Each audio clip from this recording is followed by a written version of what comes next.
Hello friends. तो last time में हमारा टॉपिक चल रहा था वो था डेप्रिसिएशन का। We are proceeding further with that after having gone through the theory part what is depreciation and how this depreciation is charged और ए प्रोविजन इज क्रिएटेड।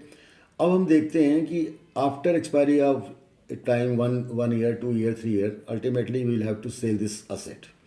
तो असेट सेल करेंगे तो उस समय हमको क्या करना है। तो journal entry for the sale, if book value of asset is greater than sale value. अब ध्यान से सुनिए, book value means asset cost minus its depreciation up to date. जो डेप्रीशिएशन उसमें से माइनस हो चुका है उसके बाद बचती है बुक वैल्यू। और ये कह रहे हैं कि आपकी बुक वैल्यू आपकी सेल वैल्यू से, sale value is the amount at which it is agreed to be sold to the buyer. For example अगर आप इसको 80,000 में बेच रहे हैं तो अग्रीड वैल्यू विल बी 80,000, उसको सेल वैल्यू बोलते हैं। और जो हमारी बुक्स में पड़ी हुई एसेट आफ्टर चार्जिंग डेप्रीशिएशन वो होती है आपकी बुक वैल्यू। तो अगर बुक वैल्यू ग्रेटर है और आप सेल कम में कर रहे हैं तो naturally friends you are going to suffer a loss. उस केस में देखिए, bank account debit the sale value and asset की value that will be book value, and since book value is greater, so therefore they will find a difference here, so that will be your loss. Let us take one example. आपने कोई asset अपनी बेची 80,000 rupees में, जिसको आपने 1 लाख का purchase किया था। 1 लाख का परचेज़ किया था फॉर एग्जांपल 3 साल पहले। तो उस 1 लाख में 3 साल मान लीजिए आपने 10% के हिसाब से डेप्रीशिएट किया, तो that will B 30,000। Now the value of asset in your books would be 70,000। तो बुक वैल्यू आपकी होगी यहाँ पर 70,000, सॉरी एसेट की वैल्यू होगी 70,000 और आप इसको बेच रहे हैं, सपोज करिए मैं मतलब I am taking another example 60,000 में। तो 60,000 रुपये में आपने इसको बेचा, your bank is debited with 60,000 and sale value is sorry book value is created 70,000। Means 70,000 की चीज़ आप 60,000 में बेच रहे हो तो loss will be 10,000 rupees. Let us see once again, the book value is 70,000 after charging depreciation of 10,000 each year for 3 years 70,000, और उसको बेचा आपने 60,000 रुपये में, तो but natural there is a loss. तो ये लॉस आपकी वैल्यू आ गई। फिर से ध्यान रखिएगा, अकाउंटिंग प्रोसीजर हमें ये कहता है कि कोई भी लॉस हो, कोई भी एक्सपेंस हो, उसको आपने प्रॉफिट एंड लॉस अकाउंट में ट्रांसफ़र करना होता है एट द ईयर एंडिंग। तो देखिए, डेप्रीशिएशन नाम का लॉस भी चला गया और लॉस ऑन सेल भी, दोनों आपके चले गए क्रेडिट होकर के, यानी कि दोनों नीचे आ गए। और ये प्रॉफिट एंड लॉस अकाउंट का इन दोनों से डेबिट हो गया, यानी कि your loss and your this depreciation both have been transferred in P&L account. अब बाई चांस अगर बुक वैल्यू आपकी ग्रेटर है, ऊपर वाले एग्जाम्पल में लेते हैं कि बुक वैल्यू सपोज करिए 70,000 थी और आपने इसको बेच दिया 80,000 में। दिस इज बुक वैल्यू और दिस इज सेल वैल्यू। तो इट इज अपियरिंग कि there is a gain of 10,000 rupees. तो बैंक अकाउंट में सेल वैल्यू आपने लिखी 80,000 और असेट की बुक वैल्यू थी आपकी 70,000, तो there is a gain of 10,000। तो we will write to gain on sale of asset. तो गेन के केस में आपको ये एंट्री करनी है, लॉस के केस में करनी है, और साल के आखिर में फिर से हमें ट्रांसफ़र करना है। गेन को ट्रांसफ़र किया P&L के क्रेडिट में, उधर डेप्रीशिएशन को हम करेंगे जो पहले एंट्री कर चुके हैं उसमें P&L account to depreciation. Losses credit हो जाते हैं P&L अकाउंट में, मतलब P&L अकाउंट को डेबिट करके उन्हें क्लोज किया जाता है, और गेंस को क्लोज करना है P&L अकाउंट को क्रेडिट करके। ये हो गई journal entries at the time of sale of assets. अब मेथड हम कैसे डेप्रीशिएशन के करेंगे, तो स्ट्रेट लाइन मेथड है और दूसरा आपका है डिमिनिशिंग वैल्यू मेथड या रिटन डाउन वैल्यू मेथड। इसके लिए कुछ आपको चीज़ें बता दें। Straight line method of depreciation ये सपोज करता है कि डेप्रीशिएशन ऑलवेज ओपनिंग कॉस्ट पे ओरिजिनल कॉस्ट पे लगेगा। फॉर एग्जांपल आपने 1 लाख की मशीन ली है तो हर साल डेप्रीशिएशन आपका 1 लाख पे ही लगेगा, कम होकर के नहीं लगेगा। Means every time the percentage will same and the cost will same. Of course, a little deviation could be there if the time period is not 1 year. अगर 6 महीने तो 6 मंथ का लगेगा, 7 है तो 7 का लगेगा। तो ये is also called as opening original cost method, flat rate method, single installment method. ये मैं आपको इसलिए बता रहा हूँ कि अगर आपको एग्जामिनेशन में क्वेश्चन आ जाए, इनमें से कोई भी नाम दिया हो, तो आपको यही मेथड यूज़ करना है। Straight line depreciation is simplest बहुत सिंपल होता है, क्योंकि आपको चेंज नहीं करना है उस अमाउंट को जिसे आप डेप्रिशिएट कर रहे हो। एक इसमें सैल्वेज वैल्यू भी आती है, आपको फॉर्मूला ऊपर एक मैंने बताया था last time, let us go again, it's below that.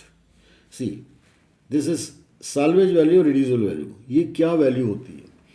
आपने मशीन खरीद ली, अब मशीन खरीद के उसकी एक्सपेक्टेड लाइफ टाइम आपने जो पता लगाई या आपके वेंडर ने आपको बताया, से फॉर एग्जाम्पल 10 ईयर्स है, तो 1 लाख की machine after 10 years we assume it will become scrap, ये ख़त्म हो जाएगी, स्क्रैप हो जाएगी, कंडेम हो जाएगी। तो उस वक्त जो उसको बेच करके आपको पैसे मिलेंगे उसको बोलते हैं salvage value, residual value, value can be fetched eight the time of ending of this time period, ये सब रेजिडुअल वैल्यू होते हैं। तो डेप्रिशिएशन कैसे निकलेगा? कॉस्ट ऑफ फिक्स एसेट, जो एसेट आपने बाय की है उसमें से वो रेड्यूसिबल वैल्यू जो आपको एक्सपेक्टेड है at the time of its expiry, वो माइनस कर देंगे और नीचे लाइफ टाइम जितना भी 10 ईयर, 5 ईयर, 7 ईयर से डिवाइड कर देते हैं, तो we get the annual depreciation. The company will then charge an amount of depreciation each year over that period until the value shown for the asset has reduced from the original cost to the salvage value. Salvage value पे आ जाएगी तो आपकी asset zero हो जाएगी और salvage value आपका बना रहेगा। ये आपका depreciation है straight line method। तो इससे सपोज करिए, मैंने एक एग्जांपल बनाया हुआ है, ये आपका वर्किंग नोट बनेगा, this is your working note. तो वर्किंग नोट आपको बता देगा कि किस ईयर में कितना डेप्रिशिएशन लगना है और उस आफ्टर दैट उस डेप्रिशिएशन के बाद आपकी वैल्यू कितनी बच जाएगी।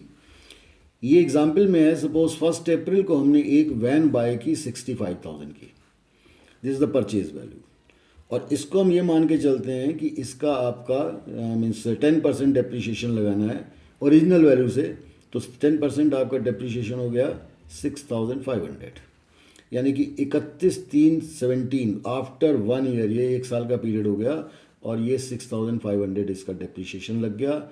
आपने रिड्यूस करके वैल्यू निकाली, वो आ जाएगा 58,500 at the end of first year, और you can say at the beginning of next year.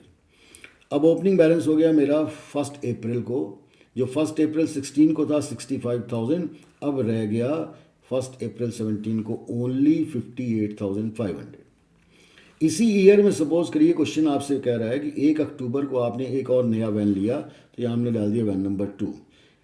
मर्ज करेंगे तो हमारे कैलकुलेशंस बहुत कॉम्प्लिकेटेड हो जाएंगे, इसलिए मैंने आपको एक सिंपल तरीका बता रहा हूँ, जिससे कि आपकी सारी की सारी हर मशीन, हर वैन और हर जो भी एसेट है सेपरेटली दिखाई पड़ेगी और आपको ये पता लगता रहेगा कि वो कौन सा अमाउंट है जिस पे मुझे डेप्रिशिएशन चार्ज करना है।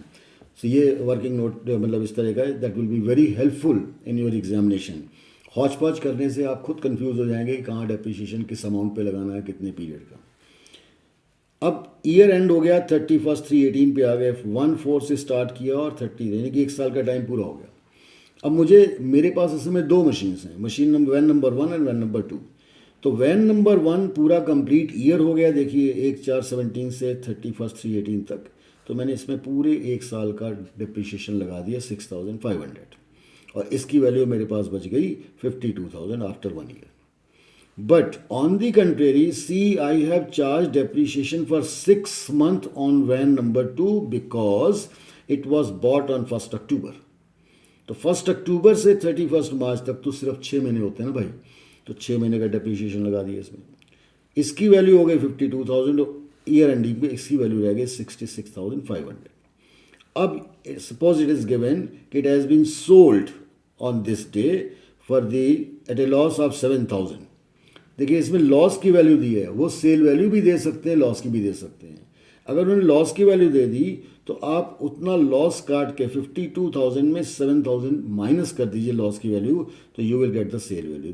तो 45,000 is the sale value which is not given in the question of course, right, but since they had given the value of loss, तो इस बुक वैल्यू में से लॉस माइनस करेंगे तो sale value will be clear, right. और इसी दिन, इसी 1 अप्रैल को दे से दैट एक और मशीन आपने बाय कर ली 1,70,000 की। Now 31st 3/19 is the last date till what we are going to make this machine account. तो उसको मैंने क्या किया, देखिए पहली मशीन तो सेल हो चुकी है, there is no nothing else, it's horoscope is closed. Second machine फिर एक साल चल गई. पिछली बार देखिए ध्यान रखिएगा 3500 was the depreciation. Why? Because it was only for 6 months. Now 7000 depreciation on 70,000 for 1 year ये लग गया. और इस पे भी आपने सिंस अप्रैल में लिए 1 अप्रैल को पूरे साल का डेप्रीशिएशन लगा 17,000. Now the final balances are these two balances of second and third one because first one has gone. अब इसको पुट कैसे करना है आपने इसमें अपने अकाउंट में. देखिए मशीन अकाउंट भी है. एक बार once you make this working note, so this is very easy to drop down these figures into the account. तो इसमें मैं आपको बता दूं, देखिए अगर आप ध्यान से देखें तो पूरे के पूरे इस टॉपिक में अभी तक हम लोग सिर्फ 5 काम कर चुके हैं. हमने बाय की मशीन, परचेज, सेल की है यानी कि सेल, डेप्रीशिएशन चार्ज किया है, लॉस ऐड किया है, या sometime there could be profit, right. तो it means we can say purchase, profit, loss, sale and depreciation. अब एक लेमैन फॉर्मूला देखिए, आपको अकाउंट में जिस समय लाना है तो ये दोनों पी वाले आइटम डेबिट में आएंगे, बाकी तीनों क्रेडिट में आएंगे. अगर आप भूल जाओ, कंफ्यूज हो जाओ कि कहाँ लिखना है, डेबिट में करें कि क्रेडिट में करें, तो purchase and profit always in the debit side and loss, sale and depreciation always in the credit side.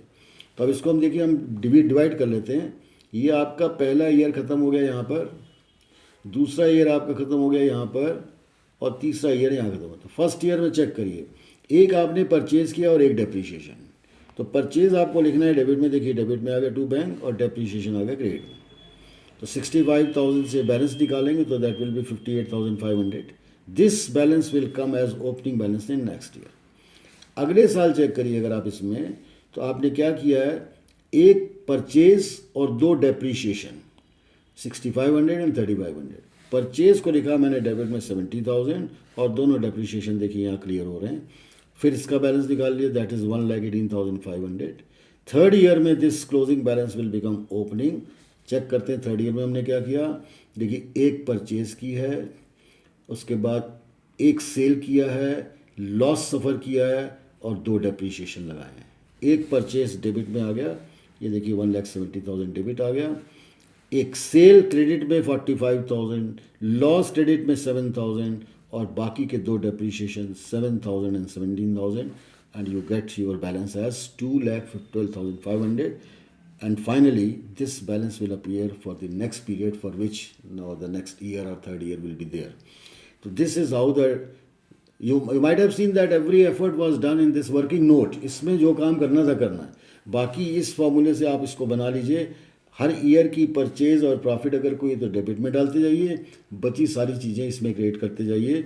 However ध्यान रखने वाली बात है, इसके अलावा अगर कोई चीज़ आ गई है क्वेश्चन में तो उसका कोई रेफरेंस मशीन अकाउंट में नहीं आता.